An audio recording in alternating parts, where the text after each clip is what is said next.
मैं संगीता आप सभी भाई बहनों का स्वागत करती हूँ जीवन जीवन चैनल पे।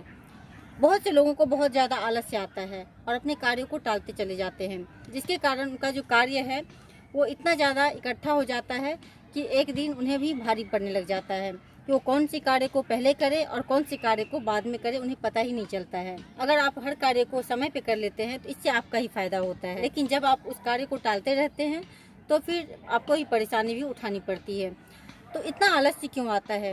वैसे तो देखिए, आलस्य आने का बहुत सारा कारण हो सकता है, लेकिन मेरी नज़रों में 3 कारण है जो कि बहुत ही ज़्यादा मुख्य है। आलस्य आने का जो पहला कारण है वो है पेट साफ नहीं होना।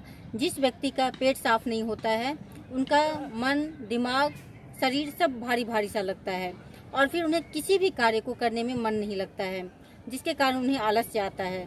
तो अगर आप पेट को साफ कर लें, इसके लिए आप सुबह उठकर थोड़ा सा हल्का गुनगुना पानी पिए और पानी की मात्रा थोड़ी बढ़ा दें, तो इससे देखिए कि आपका पेट साफ होने लग जाएगा। और वो जो पानी है आपको बिना ब्रश, बिना कुल्ला किए हुए पीना है। भोजन में जो भी चीज़ें प्लांट से आता है उन चीज़ों को आप ज़्यादा से ज़्यादा खाएं, जैसे सब्जियां, फल, सलाद, स्प्राउट, इन सब चीज़ों को अगर आप ज़्यादा खाएंगे, साथ ही तेल मसाले वाला चीज़ का अगर कम खाएंगे, तो इससे आपको आलस्य नहीं आएगा, क्योंकि पेट साफ रहेगा तब आपका मन भी हल्का रहेगा, शरीर भी हल्का रहेगा और आपको किसी भी कार्य को करने में मन भी लगेगा। तो ये पहला कारण था आलस्य आने का और उसे आप दूर कर सकते हैं। दूसरा जो कारण है वो है आवश्यकता से अधिक भोजन करना। बहुत से लोग ऐसे होते हैं जो कि ज़रूरत नहीं होता है जितना, उससे ज़्यादा भोजन कर लेते हैं। तो ज़्यादा भोजन करना वो भी जहर के समान हो जाता है, क्योंकि जितनी आपको आवश्यकता है उतना ही भोजन कीजिए, उससे ज़्यादा भोजन मत कीजिए। क्योंकि आपने भी देखा होगा कि जिस दिन आपका पेट थोड़ा हल्का रहता है उस दिन किसी भी कार्य को आप बहुत ही अच्छी तरीके से कर लेते हैं, और जिस दिन आपका पेट भारी हो जाता है उस दिन किसी भी कार्य को करने का मन नहीं करता है, सिर्फ इच्छा होती है कि सो जाएं।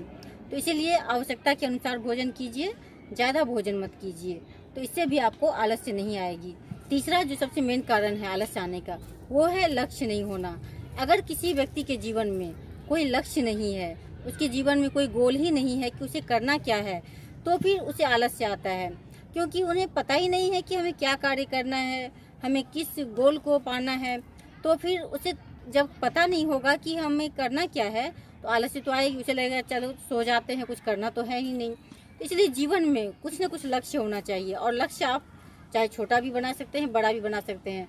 छोटे छोटे लक्ष्य को बनाकर आप उसे पूरा कीजिए, उसके बाद आप धीरे धीरे बड़ा लक्ष्य भी बनाइए। इसलिए आपके जीवन में लक्ष्य होना चाहिए।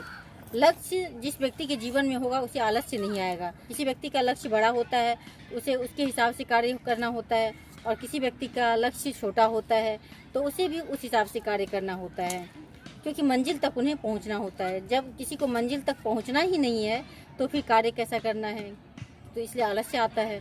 तो इसीलिए अपने जीवन में लक्ष्य को बनाइए, ये बहुत ही ज़्यादा ज़रूरी है।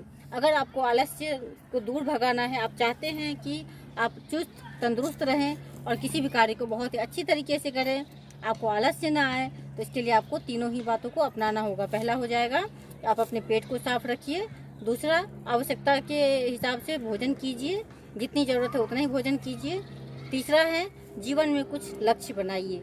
अगर आप तीनों ही बातों पर ध्यान देंगे तो देखिए कि आपके जीवन में कभी भी आलस्य आपको छू नहीं पाएगी।